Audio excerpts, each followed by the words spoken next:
আসসালামু আলাইকুম এভরিওয়ান। 2024 সালে সৌদি আরব কোন বিষয় আসলে পারফেক্ট হবে, ভালো হবে? আমাকে অনেক ভাইয়েরা কমেন্ট করে, মেসেঞ্জারে মেসেজ করে জানতে চাই, বা এই বিষয়টা একটু বলেন, কোন বিষয় গেলে ভালো হবে 2024 সালে। আজকে আমি বলবো কোন বিষয় আপনারা আসলে ভালো হবে। ভিডিওটি সম্পূর্ণ দেখবেন, দেখার পরে ভিডিওটি শেয়ার করে দিবেন। নতুন প্রবাসী ভাইয়েরা সৌদি আরব আসার পরে যেন বিপদে না পড়ে, এই জন্য শেয়ার করে দিবেন।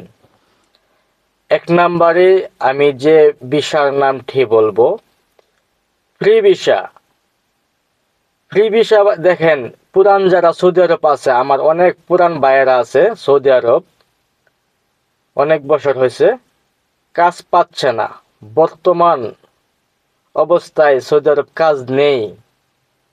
তারা বাসা জানে, সবকিছু রাস্তাঘাট সব চিনে, তারপরও কাজ পাচ্ছে না। আপনি যদি নতুন আসেন, আপনার তো বাসা জানা নেই, কোনো লাইন গার্ড চেনা নেই, রাস্তাঘাট চেনা নেই, সৌদির সাথে কথা বলতে পারবেন না, তাহলে আপনি কিভাবে কাজ ব্যবস্থা করবেন? এজন্য বলবো সৌদি আরব বর্তমান ফ্রি ভিসা না আসাটাই ভালো। দুই নম্বরে যে ভিসার কথাটি বলবো, অনেকেই বলে ভাই মালিকানা বিষয় গেলে কেমন হবে? মালিকানা বিষয় আসবেন না, কেন বলতেছি দেখেন, হতে পারে সৌদি মালিক, বিভিন্ন বাংলাদেশে বিভিন্ন দেশের বিভিন্ন কান্ট্রির মালিক হতে পারে, কিংবা কফিল যেটাকে বলেন কফিল হতে পারে। আপনি যদি কফিলের আন্ডারে আসেন, কফিলে আপনাকে যে কাজ দিবে ওই কাজই করতে হবে।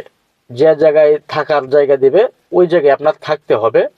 আপনার যদি কাজ ভালো না লাগে, আপনি যদি অন্য একটা কোম্পানিতে কাফেলা হতে চান, কফিলে না চাইলে আপনি কাফেলা হতে পারবেন না। অনেক কফিলে আবার বেতনও দেয় না, আটকায় রাখে অনেক মাসের বেতন। এজন্য আমি বলবো এরকম মালিক আনা বিষয় না আসাটাও ভালো। তিন নম্বরে যেটা বলবো, টেম্পোরারি ওয়ার্ক ভিসা যেটাকে বলে। আপনি যদি এই বিষয় আসেন, বিষয় অবশ্যই চেক করে নিতে হবে। বিষয়ের মাধ্যমে লেখা থাকবে আপনি কয় দিনের জন্য সৌদি আরব যাচ্ছেন। হতে পারে 6 মাস, হতে পারে 3 মাস, হতে পারে 1 বছর, হতে পারে 15 মাস, এরকম। ওয়ার্ক বিষয় যারা আসবেন, যে কয় মাস আপনি এগ্রিমেন্ট করে আসবেন, এই কয় মাসই সৌদি আরব থাকতে পারবেন, পরে আকামা হবে না। যারা কাজের জন্য সৌদি আরব আসতে চান, আমি বলবো ওয়ার্ক বিষয় আইসেন না। 4 নম্বরে যে বিষয়টি বলবো সেটা হয়েছে সাপ্লাই ভিসা।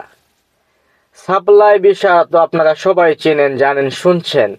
বাংলাদেশ থেকে এখানে আসতে গেলে মানে খুবই সমস্যা, মানে সাপ্লাইয়ের মাধ্যমে পড়তেছে বেশি। ভালো কাজের কথা, ভালো ডাইরেক্ট কোম্পানির কথা বলে সাপ্লাইয়ের মাধ্যমে মানুষকে পাঠাইতেছে।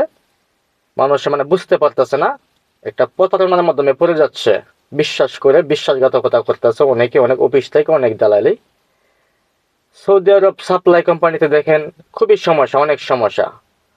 সব সাপ্লাই কোম্পানির যে খারাপ সেটা বলতেছে না, 100%-এর মাধ্যমে 90% সাপ্লাই কোম্পানি খারাপ, সমস্যা হয়তো 10% ভালো, খারাপই বেশি। বেতন দিচ্ছে না, কাজ 2 বছরের কন্ট্রাক্ট, এক জায়গায় কাজ হয়েছে, কাজে 2 বছর কাজ করার পরে পরবর্তীর কাজ নেই, আকামা বানাচ্ছে না, খুবই সমস্যা।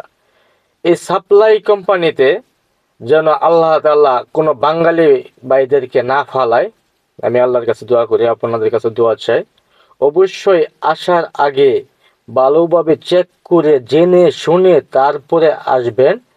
সাপ্লাই কোম্পানিতে যেন আপনি না পড়েন, এটা অবশ্যই আপনার ভালোভাবে চেক করে আসবেন।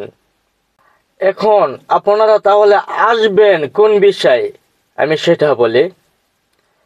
অবশ্যই আপনারা ডাইরেক্ট কোম্পানি বিষয়ে আসবেন। সবাইকে বলবো যারা সৌদি আরব আসতে চান বর্তমান 2024 সালে, না আসাটা ভালো। তারপরেও যদি আপনার আসার ইচ্ছা থাকে, ডাইরেক্ট কোম্পানিতে আপনি আসবেন, বেতন বেশি হোক বা কম হোক। কেন? দেখেন, ডাইরেক্ট কোম্পানিগুলো কিন্তু বাংলাদেশে যেরকম সরকারি চাকরি আছে না, এরকম সেম সরকারি চাকরির মতোই আপনাকে বেতন তো মাসে মাসে ক্লিয়ার দিবেই। বিভিন্ন আপনার হিসাব কিতাব যা কিছু পাওনা দাওনা আছে এগুলি সব পাবেন। বাংলাদেশে আপনি ছুটিতে গেলে আপ ডাউন টিকিট পাবেন। যদি আপনি দীর্ঘদিন সৌদি আরব থাকেন, এটার পরেও আপনার 5 বছর 10 বছর হতে পারে, 15 বছর 20 বছর একটা ভালো একটা অ্যামাউন্ট হিসাব পাবেন। বেশি দিন দীর্ঘদিন থাকলে ডাইরেক্ট কোম্পানি থেকে দেশে আপনি বিদেশ শেষ করে চলে গেলেও মোটামুটি একটা ভালো অ্যামাউন্ট পাবেন, বেতনের ভয় নাই। আউট অনেক কিছু সুযোগ সুবিধা পাবেন, কিন্তু টেনশন নেই ডাইরেক্ট কোম্পানিতে আসলে। এই জন্য বলবো আপনারা সবাই ডাইরেক্ট কোম্পানিতে আসবেন।